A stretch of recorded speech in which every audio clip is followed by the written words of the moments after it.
The last thing I remember is bungee jumping. And then I woke up in a very unfamiliar hotel room.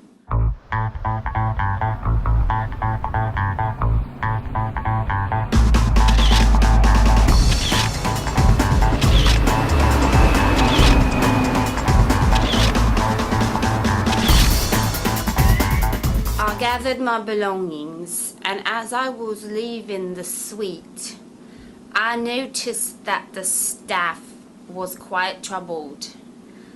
So I didn't inquire, but I very quickly realized that the reason they were so horrified was because of my presence. I mean, you look back at it now and all the red flags were there, the writing was on the wall, but I just didn't really want to face it.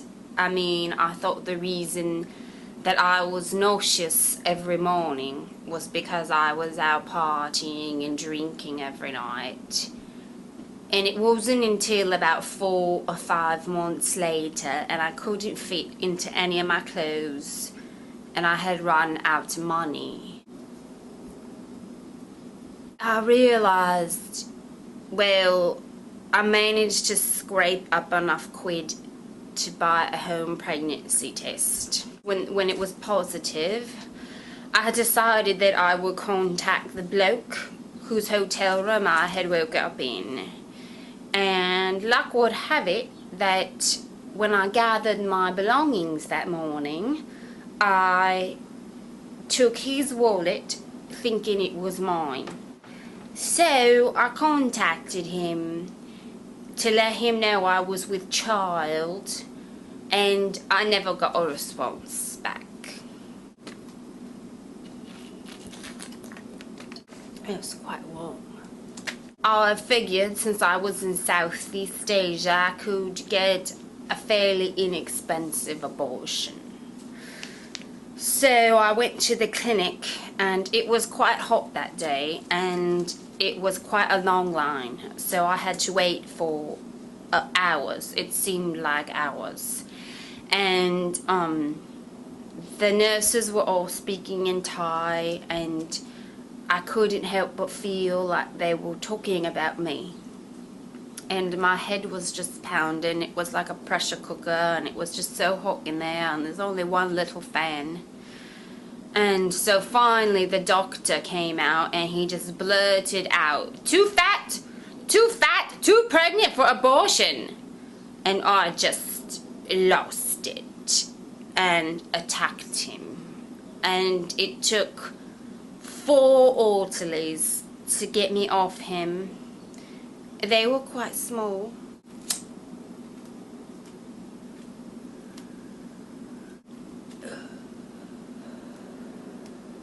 Later, I woke up in a hospital bed. Apparently they had sedated me, which I vaguely remember.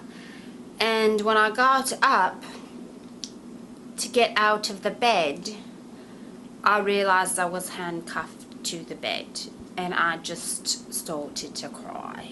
And while I was crying, in the midst of my tears, I just started to pray. And I just prayed to God to be able to continue to party and not be pregnant anymore. So then it was almost like God had heard my prayers, because I looked up out the window and it was like the clouds had parted, and I saw a sign that said Café de Paris. And I remembered when I was in girls' reformatory that you could get a late-term abortion in Paris, and I think it was even government funded.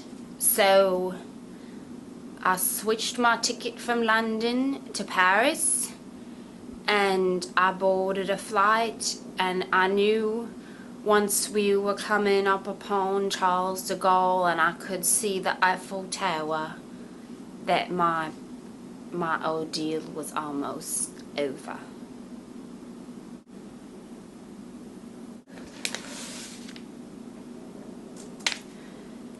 You know, this is empty. This is not, this is like tobacco. Can you, well, I'm with child, I can't get up. Oh, make a pregnant woman get up. What kind of people are you?